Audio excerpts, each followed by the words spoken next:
कहानी के शुरू होते ही दिखाया जाता है कि एक आदमी एग यॉक के अंदर ग्रीन कलर का लिक्विड इंजेक्ट कर रहा है, जिसके फौरन बाद वो एग यॉक 1 से 2 हो जाती है। सीन कट होता है और हमें दिखाया जाता है कि कुछ लोग एलिजाबेथ स्पार्कल नाम का एक स्टार बना रहे हैं। असल में एलिजाबेथ एक बहुत ही खूबसूरत मॉडल है और एक शो की होस्ट भी। स्टार के बनने के कुछ अरसे तक लोग इस स्टार के पास आकर सेल्फीज लेते थे, लेकिन फिर आहिस्ता आहिस्ता लोगों का स्टार से ध्यान हटता चला गया और ये स्टार टूट गया। किसी ने इसे ठीक भी नहीं किया, जो ये साफ जाहिर कर रहा था कि लोगों का एलिजाबेथ स्पार्कल के अंदर से इंटरेस्ट खत्म होता जा रहा है। सीन कट होकर हमें एलिजाबेथ स्पार्कल को दिखाया जाता है, जिसकी आज 50वीं सालगिरह है। अब वो बुरी हो चुकी है, लेकिन अभी तक वो उसी शो को होस्ट करती है।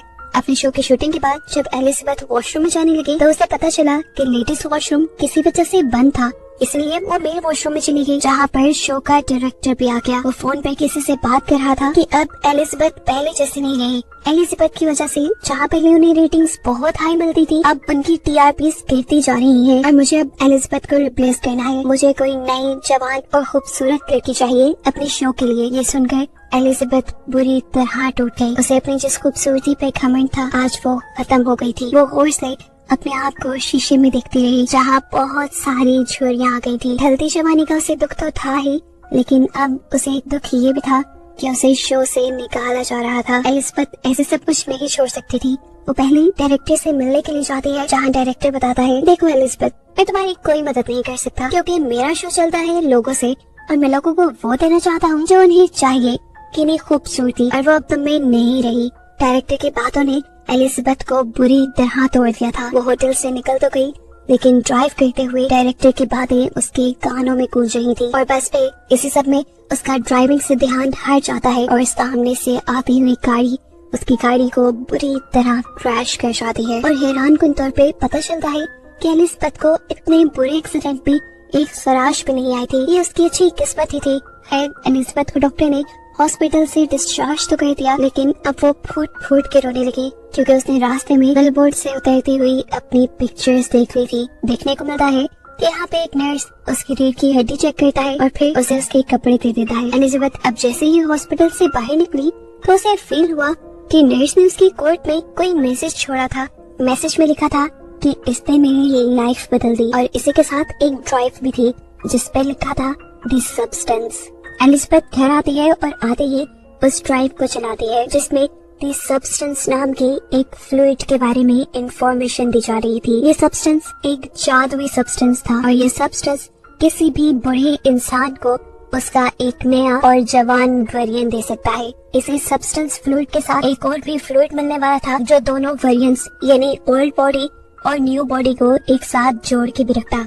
ये काम इतना आसान तो नहीं था, लेकिन बहुत ज्यादा मुश्किल भी नहीं था। जो इंसान इस सब्सटेंस को यूज करता, उसके लिए हर 7 दिन में अपने दोनों वेरिएंट्स को एक्टिवेट करना जरूरी था और नए वेरिएंट यानी जवान बॉडी को स्टेबलाइज रखने के लिए हर रोज उस नई बॉडी को एक इंजेक्शन लगाना है उस खास सब्सटेंस का, जो पुराने बॉडी के रीढ़ की हड्डी से निकलेगा। जब एक वेरिएंट यानी एक बॉडी एक्टिवेट रहेगी, उस टाइम पर दूसरा वेरिएंट यानी दूसरी बॉडी बेहोश रहेगी। एलिजाबेथ को पहले पहले तो ये सब झूठ लगा। उसने इस फ्लैश ड्राइव को ही एक झूठ समझकर डस्टबिन में फेंक दिया, लेकिन रात को फिर उसे ब्रेक डाउन फील हुआ। उसे अपने घर पे लगी अपनी जवानी की तस्वीरें डिस्टर्ब करने लगी और तब उसने जुनून में आकर उस नंबर पे मैसेज कर दिया कि मुझे वो सब्सटेंस ऑर्डर करना है। दूसरी तरफ जो कोई भी बात कर रहा था, उसने ज्यादा एलिजाबेथ से बात नहीं की, बस एलिजाबेथ से उसका एड्रेस पूछा और फिर उसे एक खास एड्रेस बताते हुए कॉल काट दी। अगली सुबह दिखाया जाता है कि एलिजाबेथ न्यूज़पेपर पढ़ रही थी, जहाँ पर उसे एक एड दिखी जो उसी की कंपनी ने लगाई थी। एलिजाबेथ को रिप्लेस करने के लिए एक नई मॉडल के इंटरव्यू के लिए ये एड चल रही थी, जिसे देखकर वो और भी ज्यादा उदास हो गई।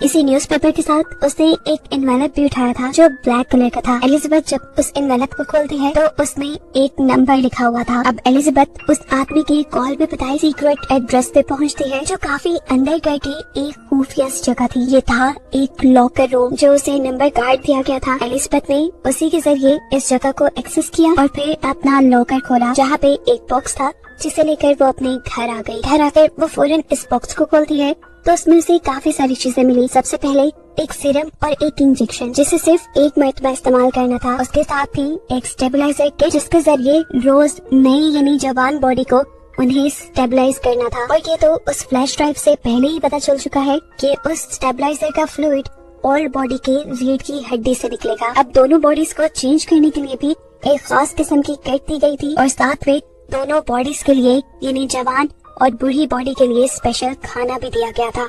एलिजाबेथ इसके बाद वॉशरूम में जाती है और काफी देर तक अपनी बॉडी को देखती रहती है, ऐसे जैसे वो फैसला न कर पा रही हो कि उसे ये करना भी चाहिए कि नहीं। फिर कुछ सोचने के बाद उसने वो ग्रीन फ्लूइड यानी वो सब्सटेंस अपने अंदर इंजेक्ट कर लिया। इंजेक्शन लगाने की कुछ देर तक तो एलिजाबेथ को कुछ नहीं हुआ, लेकिन फिर कुछ देर बाद उससे बहुत ज्यादा दर्द हुआ, इतना कि उसकी आंखें फटने लगी। उसकी आंखों में हमने उसके आई बॉल्स को डबल होते देखा और फिर अगले ही सेकंड उसकी कमर फटने लगी, जहाँ से एक नई और जवान लड़की निकल कर बाहर आई। ये एलिजाबेथ का नया वर्जन था, एक नई जवान बॉडी जो पिछली बॉडी के अंदर से निकली थी। एलिजाबेथ के इस नए वर्जन ने अपने आप को शीशे में देखा और काफी देर तक तो उसे यकीन ही नहीं आया कि जो उसने यूज किया था वो काम कर गया। वो इतनी खूबसूरत और जवान बन गई कि जैसा उसने सोचा भी नहीं था। काफी देर तक अपनी खूबसूरती देखने के बाद अब वो एलिजाबेथ के पुराने वर्जन यानी पुरानी बॉडी की कमर पे टांके लगाती है, जिसे फाड़ कर वो बाहर निकली थी।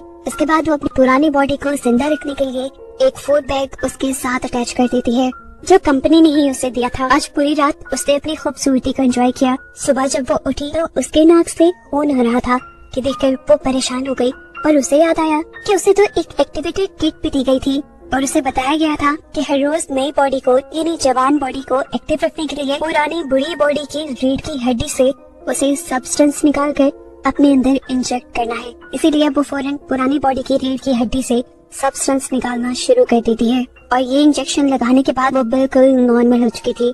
इस नए वर्जन की खूबसूरती पहले से कहीं ज्यादा थी, इसीलिए वो तैयार होती है और उसी शो के ऑडिशन के लिए जाती है जहाँ से उसे निकाल दिया गया था। वहाँ एलिजाबेथ की खूबसूरती देखकर सभी लोग दंग रह गए और डायरेक्टर ने भी फौरन एलिजाबेथ को सिलेक्ट कर लिया। एलिजाबेथ ने यहाँ अपना नाम सू बताया था।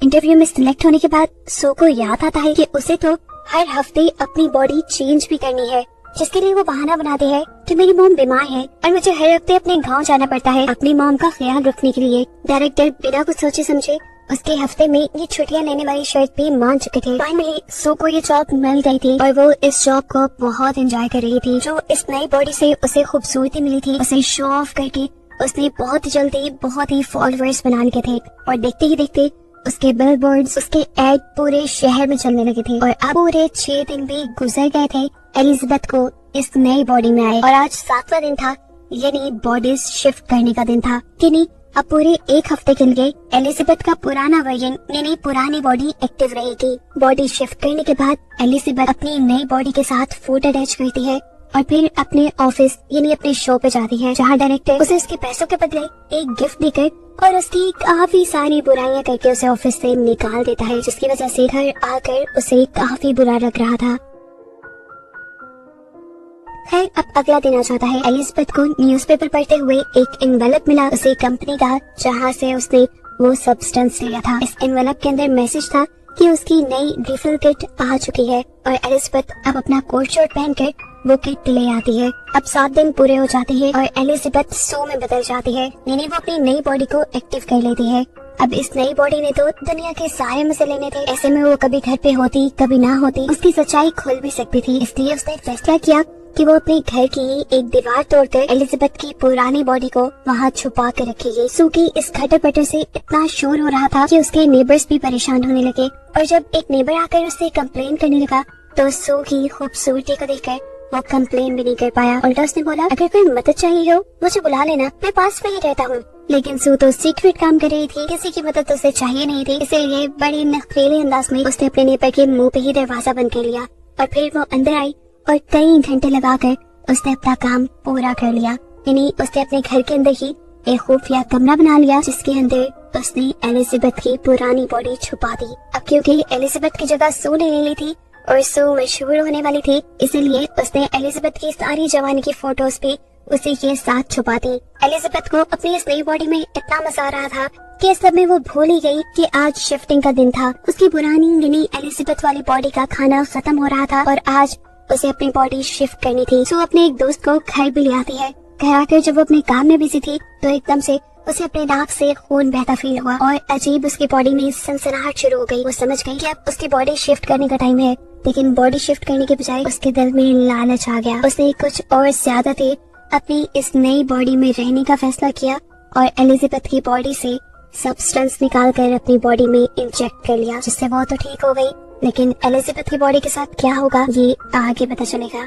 7 दिन और सू ने ऐसे ही गुजारे और फिर बॉडी शिफ्ट की। जब वो एलिजाबेथ वाली बॉडी में आई तो उसने देखा कि उसकी एक उंगली गल चुकी थी और ये सरासर उसकी लापरवाही की वजह से हुआ था। यदि उसने वक्त पे अपनी बॉडी स्विच नहीं की थी। एलिजाबेथ अब टेंशन में कंपनी भी कॉल करती है और उनसे पूछती है कि मैंने अपना एक साइकिल मिस कर दिया, मैंने अपनी बॉडी स्विच नहीं की जिसकी वजह से मेरी एक उंगली खराब हो गई है, इसे ठीक करने का क्या सोल्यूशन है। तब कंपनी ने जवाब दिया, इसका कोई हल नहीं, जो हो गया सो हो गया। और ये सुनकर वो बहुत ज्यादा डर गई। कंपनी ने उसे बताया कि तुम 2 नहीं हो, तुम हो एक ही बॉडी से निकली है तुम्हारी वो नई बॉडी भी, इसीलिए तुम्हें ध्यान रखना होगा। एलिजाबेथ अब अपनी नई रिफिल किट लेने के लिए आई। अपनी रिफिल लेने के बाद वो एक रेस्टोरेंट में गई जहाँ पर उसे एक बूढ़ा आदमी नजर आया जो उससे अजीबोगरीब बातें करने लगा था।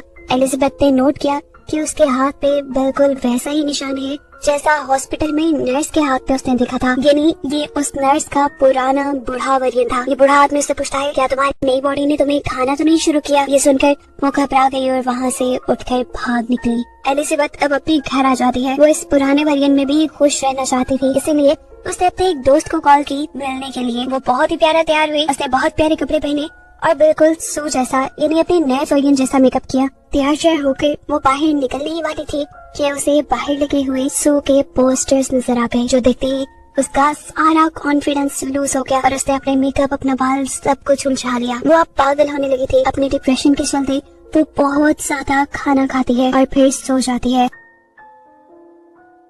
दिन का टोकर हमें दिखाया जाता है कि अब एलिजाबेथ ने बॉडी स्विच कर ली थी और ये टाइम था उसके शो का। एलिजाबेथ अब डांस कर रही थी, यानी अपनी शो की शूटिंग कर रही थी। तभी अचानक उसकी लोअर बॉडी पर हम्प आ जाता है, जिसे देखते ही वो कंफ्यूज होकर शूटिंग छोड़कर वॉशरूम में चली जाती है। उसने इस हम्प को स्क्रॉल करते हुए अपने बेली बटन से जब बाहर निकाला तो उसे पता चला ये एक चिकन था जो रात में एलिजाबेथ ने कहा था। ये देखते ही वो बहुत ज्यादा डर गई और उसकी आंख खुल गई। पता चला ये सब एलिजाबेथ का एक ख्वाब था। सुबह होने पर अब सच में उसने अपनी बॉडी स्विच की और अपने शो के लिए चली गई। लेकिन वहाँ जाते ही वो ये देखकर घबरा गई कि शो के लोग शूटिंग का सामान पैक कर रहे थे और उन्होंने उसे बताया कि अब से ये शो नहीं चलेगा। घबरा कर वो डायरेक्टर के पास गई तो डायरेक्टर ने उसकी परेशानी खुशी में बदल दी, ये कहते हुए कि अब वो ये आम सा शो नहीं करेगी बल्कि वो तो न्यू ईयर ईव होस्ट करेगी। ये सुनते ही उसकी तो खुशी का ठिकाना ही नहीं रहा और उसने बिना कुछ सोचे समझे हाँ कह दी। हालांकि न्यू ईयर ईव वो दिन था जब उसे अपनी बॉडी स्विच करके एलिजाबेथ की बॉडी में जाना था। इस चीज की परवाह न करते हुए अब सू काफी दिन तक अपने इस नए वर्जन में, इस नई बॉडी में ही रहती है और इसे एक्टिव करने के लिए एलिजाबेथ यानी अपनी पुरानी बॉडी से स्टेबलाइजर निकाल कर अपनी बॉडी में इंजेक्ट करती रहती है, जिसका असर एलिजाबेथ की पुरानी बॉडी पर हो रहा था।